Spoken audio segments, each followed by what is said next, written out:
Selamat siang, anak-anak. Pada siang kesempatan ini, kita akan mempelajari teks narasi.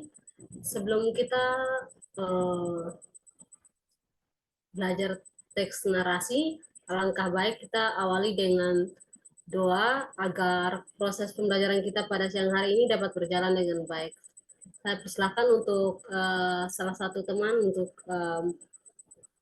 memimpin kita dalam doa. Terima kasih yang telah memimpinkan doa. Pada kesempatan ini, Ibu akan memperkenalkan nama Ibu. Perkenalkan nama Ibu, Ana Joyce Kosko. Pada kesempatan kali ini, Ibu akan menjelaskan tentang teks narasi. Sebelum kita masuk dalam teks narasi, apakah anak-anak di sini udah mengerti apa itu teks narasi? Ya, baik, kalau belum ada yang mengerti atau paham tentang teks narasi, maka kesempatan kali ini kita akan belajar bersama tentang teks narasi.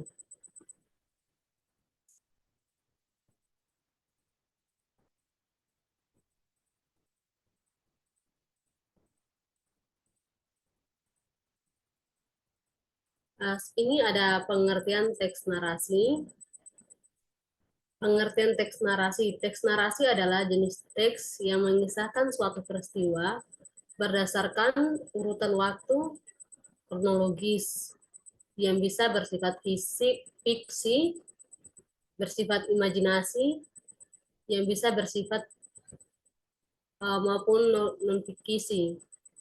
Nah, dikatakan juga teks narasi ini bersifat teks naratif, yang artinya teks menjelaskan suatu peristiwa atau kejadian berdasarkan urutan waktu. Jadi, pada pengertian teks narasi ini dapat kita pahami setiap teks narasi ini memiliki peristiwa yang memang harus mengurutkan waktu atau kejadian itu memang jelas-jelas nyata. Selanjutnya ada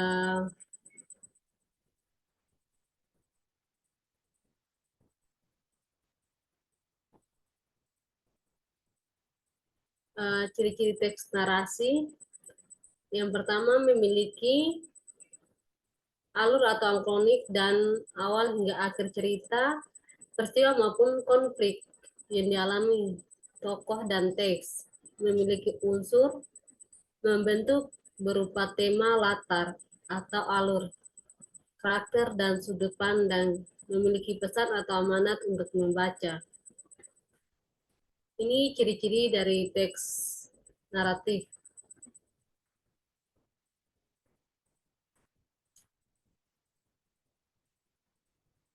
Selanjutnya ada struktur teks narasi. Struktur teks narasi disusun berdasarkan 4 bagian, yaitu orientasi, komplikasi, resolusi, dan koda. Bagian yang berisi pengenalan tokoh dan setting latar waktu suasana disebut bagian orientasi. Bagian orientasi merupakan sebuah cerita sebelum masuk bagian komplikasi atau konflik cerita. Ini adalah bagian struktur dari teks narasi. Selanjutnya, fungsi dari teks narasi. Pada umumnya, karangan atau teks narasi diciptakan dengan tujuan menghibur pembaca dan pengalaman estetis melalui kisah dan cerita baik, fiksi atau non-fiksi. Nah, selain memberikan pengalaman etis, tujuan teks narasi yaitu memberikan wawasan kepada pembaca atau memberikan hiburan. Jadi teks narasi ini juga memiliki fungsi untuk menghibur setiap pembaca, karena dalam cerita narasi ini memiliki cerita yang mungkin sangat menarik atau sangat senang untuk dibaca, menarik perhatian seseorang untuk membaca teks narasi. Selanjutnya ada jenis-jenis teks narasi. Yang pertama Narasi informatif atau eksploratif. Narasi informatif adalah karangan yang bertujuan menyampaikan sebuah pesan. Selanjutnya narasi artistiks. Karangan artis adalah sebuah karangan yang menceritakan suatu narasi subjektif.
Nah, selanjutnya ini ada contoh dari teks narasi itu eh, teks narasi arsitek itu pertarungan di pagi buta. Nah, contoh ini nanti Ibu akan kirim teksnya melalui Classroom. Jadi teman-teman dapat bisa membuka eh, Classroom untuk membaca teks dari contoh teks narasi dari artistik. Nah, sebelum teman-teman membaca teks di Classroom, nanti Ibu akan memberikan satu contoh video tentang teks narasi.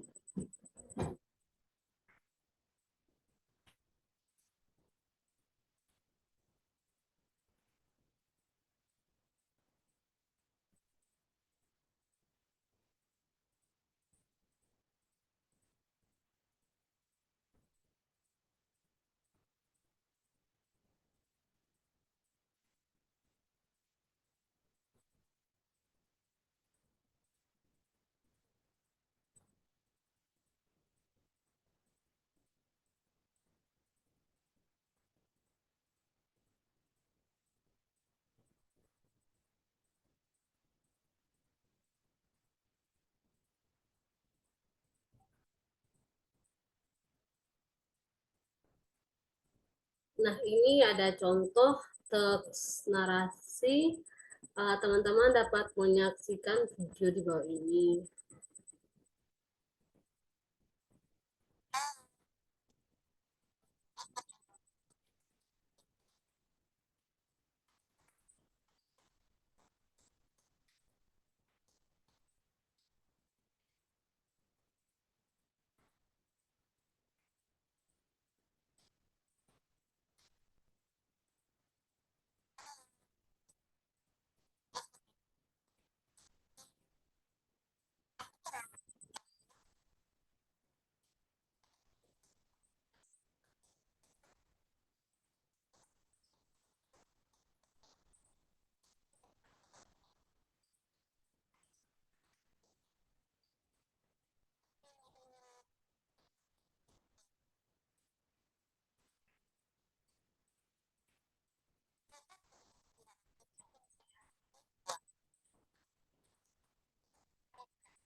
Jadi anak-anak itu sebuah video singkat yang anak-anak dapat menonton. Nanti Ibu akan berikan tugas untuk anak-anak, eh, tugas mandiri. eh, Silahkan membuat satu contoh cerita narasi. Nanti minggu depan dikumpulkan kembali sama Ibu. Sekian materi kita pada siang hari ini. Terima kasih. Wih, sudah.